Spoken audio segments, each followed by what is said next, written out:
أَلَمْ تَرَ إِلَى الَّذِينَ تَوَلَّوْا قَوْمًا غَضِبَ اللَّهُ عَلَيْهِمْ مَا هُمْ مِنكُمْ وَلَا مِنْهُمْ وَيَحْلِفُونَ عَلَى الْكَذِبِ وَهُمْ يَعْلَمُونَ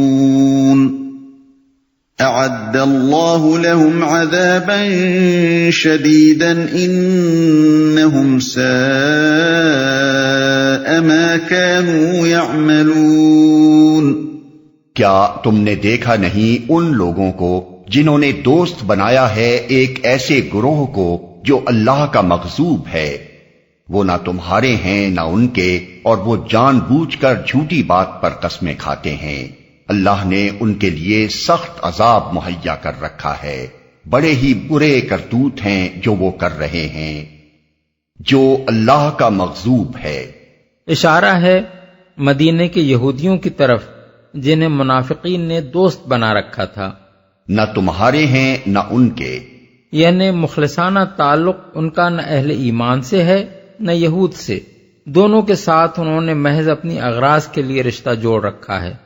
جھوٹی بات پر قسمیں کھاتے ہیں، یعنی اس بات پر کہ وہ ایمان لائے ہیں اور محمد صلی اللہ علیہ وسلم کو اپنا ہادی و پیشوا مانتے ہیں اور اسلام و اہل اسلام کے وفادار ہیں۔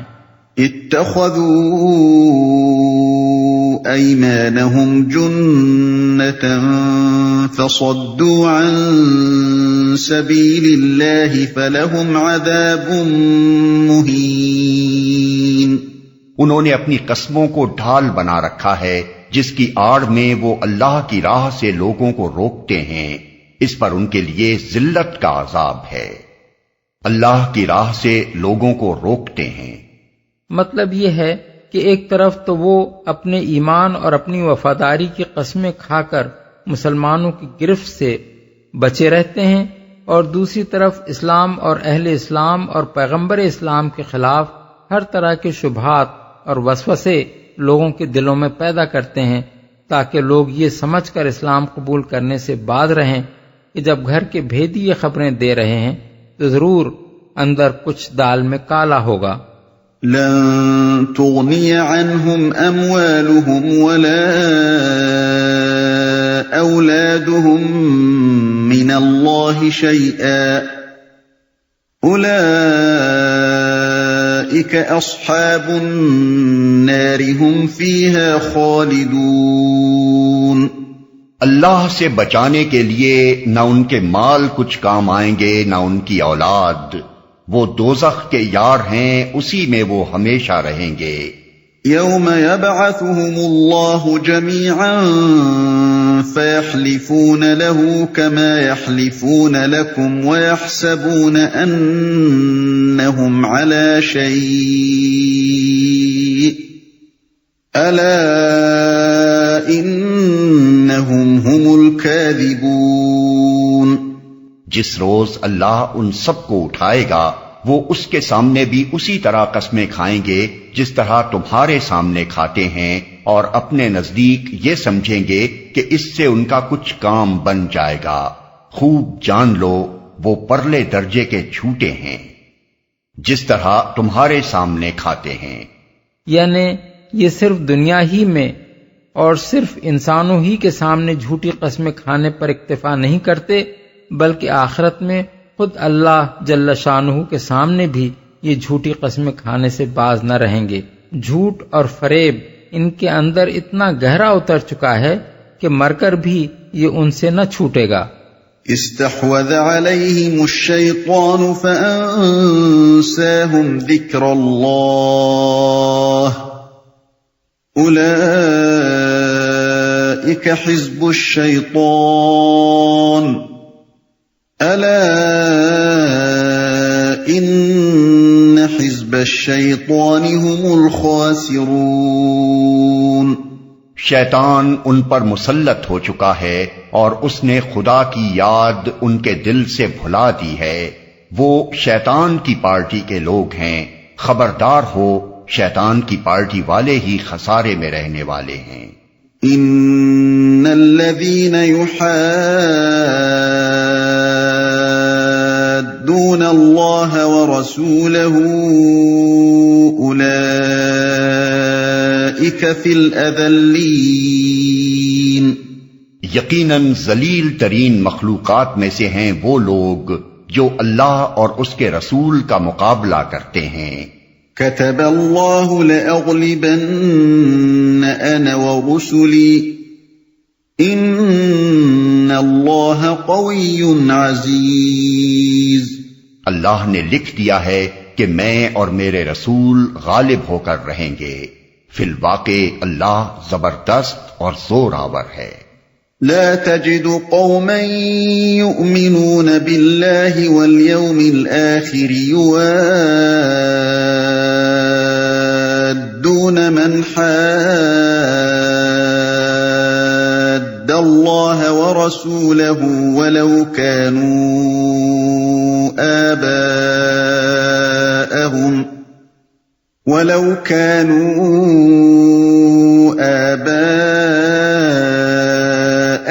أو أبناءهم أو إخوانهم أو عشيرتهم أولئك كتب في قلوبهم الإيمان وأيدهم بروح منه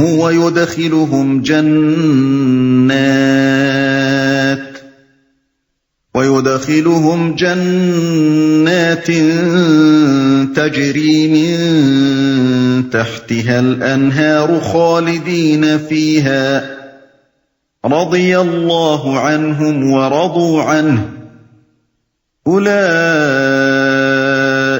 حزب الله ألا إن حزب الله هم المفلحون۔ تم کبھی یہ نہ پاؤ گے کہ جو لوگ اللہ اور آخرت پر ایمان رکھنے والے ہیں وہ ان لوگوں سے محبت کرتے ہوں جنہوں نے اللہ اور اس کے رسول کی مخالفت کی ہے، خواہ وہ ان کے باپ ہوں یا ان کے بیٹے یا ان کے بھائی یا ان کے اہل خاندان۔ یہ وہ لوگ ہیں جن کے دلوں میں اللہ نے ایمان ثبت کر دیا ہے اور اپنی طرف سے ایک روح عطا کر کے ان کو قوت بخشی ہے۔ وہ ان کو ایسی جنتوں میں داخل کرے گا جن کے نیچے نہریں بہتی ہوں گی، ان میں وہ ہمیشہ رہیں گے۔ اللہ ان سے راضی ہوا اور وہ اللہ سے راضی ہوئے۔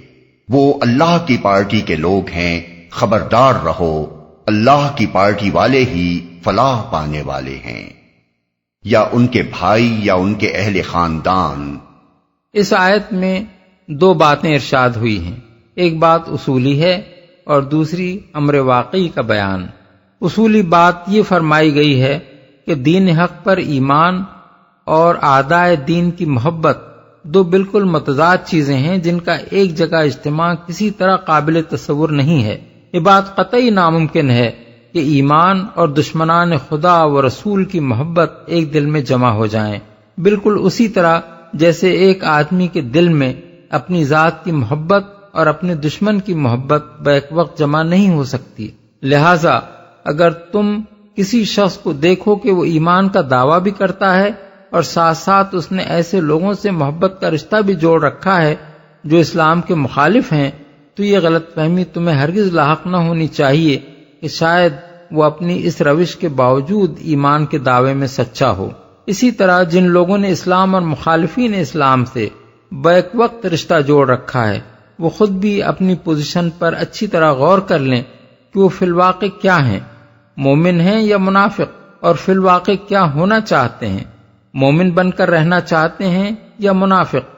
اگر ان کے اندر کچھ بھی راست بازی موجود ہے اور وہ کچھ بھی یہ احساس اپنے اندر رکھتے ہیں کہ اخلاقی حیثیت سے منافقت انسان کے لیے ذلیل ترین رویہ ہے، تو انہیں بیک وقت دو کشتیوں میں سوار ہونے کی کوشش چھوڑ دینی چاہیے۔ ایمان تو ان سے دو ٹوک فیصلہ چاہتا ہے، مومن رہنا چاہتے ہیں تو ہر اس رشتے اور تعلق کو قربان کر دیں جو اسلام کے ساتھ ان کے تعلق سے متصادم ہوتا ہو۔ اسلام کے رشتے سے کسی اور رشتے کو عزیز تر رکھتے ہیں تو بہتر ہے کہ ایمان کا جھوٹا دعویٰ چھوڑ دیں۔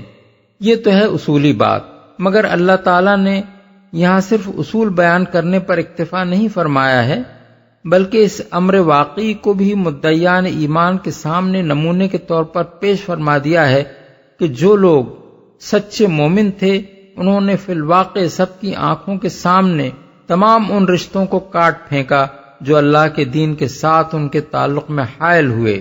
یہ ایک ایسا واقعہ تھا جو بدر و احد کے معرکوں میں سارا عرب دیکھ چکا تھا۔ مکے سے جو صحابہ کرام ہجرت کر کے آئے تھے وہ صرف خدا اور اس کے دین کی خاطر خود اپنے قبیلے اور اپنے قریب ترین رشتہ داروں سے لڑ گئے تھے۔ حضرت ابو عبیدہ نے اپنے باپ عبداللہ بن جراح کو قتل کیا۔ حضرت مصعب بن عمیر نے اپنے بھائی عبید بن عمیر کو قتل کیا۔ حضرت عمر نے اپنے ماموں عاص بن ہشام بن مغیرہ کو قتل کیا۔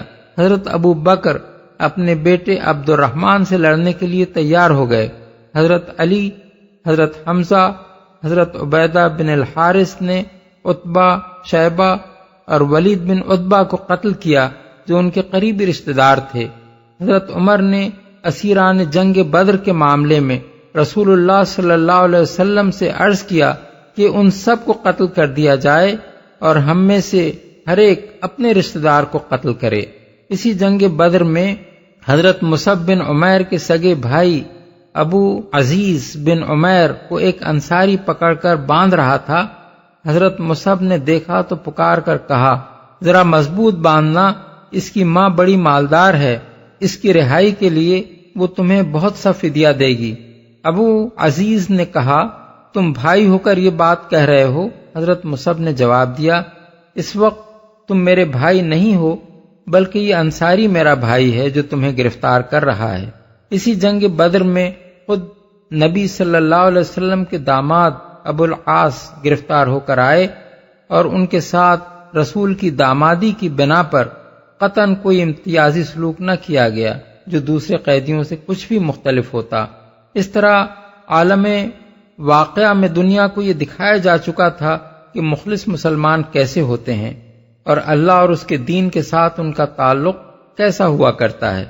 دیلمی نے حضرت معاذ کی روایت سے رسول اللہ صلی اللہ علیہ وسلم کی یہ دعا نقل کی ہے کہ اللہم لا تجعل لفاجر وفی روایت لفاسق علی یدن ولا نعمت فیعدہ قلبی فانی وجدت فیما اوحیت الی لا تجد قوما یؤمنون باللہ والیوم الآخر یعادون من حاد اللہ ورسولہ، یعنی خدایا کسی فاجر اور ایک روایت میں فاسق کا میرے اوپر کوئی احسان نہ ہونے دے کہ میرے دل میں اس کے لیے کوئی محبت پیدا ہو، کیونکہ تیری نازل کردہ وحی میں یہ بات بھی میں نے پائی ہے کہ اللہ اور یوم آخر پر ایمان رکھنے والوں کو تم اللہ اور رسول کے مخالفوں سے محبت کرتے نہ پاؤ گے۔